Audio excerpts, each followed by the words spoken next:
तो दोस्तों मैं जयेश भावसर एक बार फिर आपके साथ इस नए वीडियो में जुड़ गया हूँ और आज के इस वीडियो में हम पूरी तरह से सॉल्व करने वाले कक्षा 9वीं के वार्षिक परीक्षा का ITES का पूरा संपूर्ण हल यानी कि इस पेपर को पूरी तरह से हम लोग सॉल्व करने वाले हैं। तो आइए दोस्तों वीडियो को शुरू करते हैं, लेकिन उससे पहले अब तक हमारे चैनल को सब्सक्राइब नहीं किया हो कर दीजिए, वीडियो को लाइक करके दोस्तों के साथ शेयर करना ना भूलें। आइए दोस्तों वीडियो को शुरू करते हैं। तो आइए दोस्तों सबसे पहले हम लोग ऑब्जेक्टिव के बारे में बात करने वाले हैं। तो सबसे पहले ऑब्जेक्टिव की बात करते हैं। आप फ़ोन पर जानकारी कैसे प्राप्त करते हैं? तो हम फ़ोन पर जानकारी कैसे प्राप्त करते हैं दोस्तों?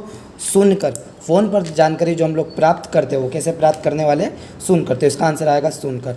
कम दूरी की बेतार संचार तकनीकी को क्या कहा जाता है? जो कम दूरी की होती है, जो हमारी होती है ब्लूटूथ डिवाइस। देखिए दोस्तों, इंटरनेट जो होता है जो ज़्यादा दूरी तक भी कर सकते हैं हम लोग, वाईफाई भी ज़्यादा दूर तक होता है, और एक PS होता है जो भी ज़्यादा दूर तक होता है। जो सबसे कम दूरी का होता है हमारा ब्लूटूथ डिवाइस। इसके बाद बात करते हैं हम लोग ई कॉमर्स में ई का मतलब होता है इलेक्ट्रॉनिक। ई कॉमर्स यानी इलेक्ट्रॉनिक कॉमर्स, ई कॉमर्स यानी इलेक्ट्रॉनिक। तो यहाँ पर ई का मतलब होता है इलेक्ट्रॉनिक। इसके बाद बात करते हैं अगले की, राइट क्लिक होता है। राइट क्लिक हमको जैसा मालूम है कि माउस में राइट क्लिक होता है, लेफ्ट क्लिक होता है, मिडिल क्लिक होता है। तो इसका आंसर क्या आने वाला है? माउस आने वाला है। अगले की बात करते हैं वेब आधारित वर्ड प्रोसेसर जो होता है वो होता है WPS एक वर्ड आधारित वर्ड प्रोसेसर है। तो इसका आंसर थर्ड वाला आएगा WP। तो अगली बात करते हैं। तो दोस्तों रिक्त स्थानों की पूर्ति में सबसे पहला GPS का जो पूरा नाम है वो आएगा ग्लोबल पोजीशनिंग सिस्टम।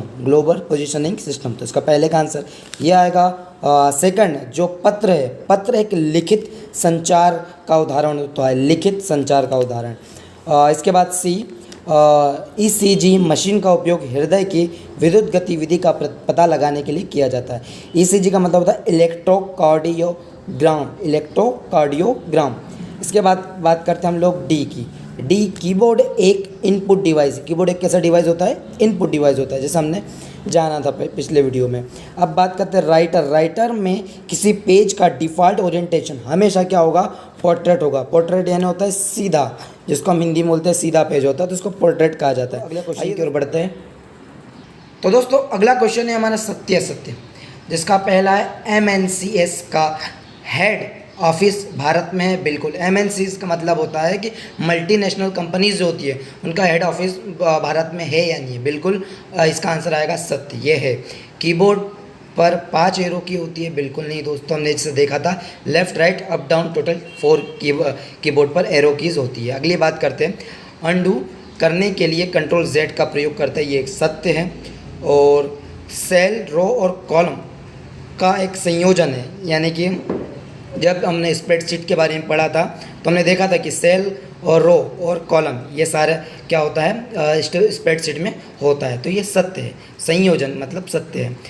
यूज़र अपनी स्लाइड मास्टर बना सकता है, ये भी सत्य आएगा। यूज़र जो होता है अपनी, जब हमने डिजिटल प्रेजेंटेशन के बारे में पढ़ा था तो इसमें हमने देखा था कि यूज़र अपनी स्लाइड मास्टर बना। क्वेश्चन की ओर बढ़ते हैं। तो दोस्तों अब हम बात करने वाले हैं सही जोड़ी की। देखिए दोस्तों, सबसे पहला ऑप्शन है हमारा फुटर। तो जो फुटर है, फुटर को हम लोग मिलाने वाले हैं पेज नंबर से। फुटर को किससे मिलाना है? पेज नंबर से। सेकंड होता है सम, जो हमारा सम वाला ऑप्शन, इसको मिलाना है हमको फर्स्ट वाले से। इसको डायरेक्ट से मिलाना नहीं है दोस्तों, जब भी आपको लिखना है डायरेक्ट आप आंसर लिखना है आपको। जैसा फर्स्ट वाला फुटर है तो फुटर को आपका नंबर आपको डालना है, पहले नंबर का डायरेक्ट 5th नंबर, और सेकंड का आंसर आपको डायरेक्ट लिखना है फर्स्ट वाले। इसी प्रकार से रिलेटिव रेफरेंस, जो रिलेटिव रेफरेंस है दोस्तों, इसका आंसर आएगा A1 एक रिलेटिव रेफरेंस है। जब स्प्रेडशीट में हमने पढ़ा था उसको एड्रेस भी बोलते हैं, रिलेटिव रेफरेंस को। जो रोटेट होता है, रोटेट हम किसको करते हैं? रोटेट हम इमेज को रोटेट कर सकते हैं, है ना दोस्तों। और अंडरलाइन का जो शॉर्टकट कीज़ होता है वो Ctrl+U होता है। तो देखिए दोस्तों, ये हमारी सही जोड़ी हो चुकी है। अगले क्वेश्चन की ओर हम आगे बढ़ते हैं। आइए दोस्तों बात करते हैं सौ प्रबंधन क्या होता है। तो सौ प्रबंधन में स्वयं को समझना शामिल है।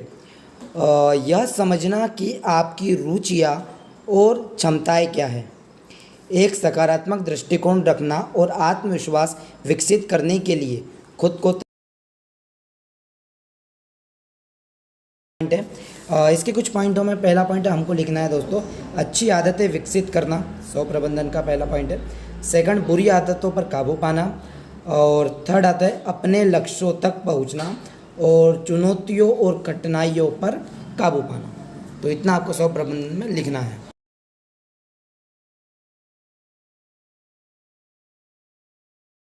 तो दोस्तों, स्थायी विकास वह विकास है जो भावी पीढ़ियों की क्षमता से समझौता किए बिना वर्तमान की आवश्यकताओं को पूरा करता है। आर्थिक विकास के बीच संतुलन की गारंटी देता है, पर्यावरण और सामाजिक कल्याण का ध्यान रखता है। स्थायी विकास एक ऐसी संकल्पना है जो वर्ष 1987 में पहली ब्रांडलैंड रिपोर्ट के प्रकाशन के साथ प्रकट हुई थी, जिसमें आर्थिक विकास और वैश्वीकरण के नकारात्मक पर्यावरणीय परिणामों की चेतावनी दी गई थी। तो यही हमको लिखना है स्थायी विकास के अंदर।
तो इंग्लिश में तो बहुत सारी चीज़ें। जा छुट्टी तुम्हारे घर जा, छुट्टी जा।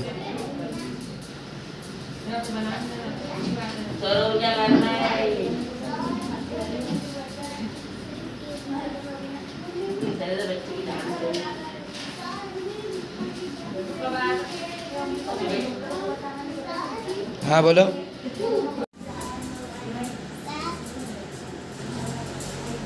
जा छुट्टी बोल तो दिया था। लेकर आना।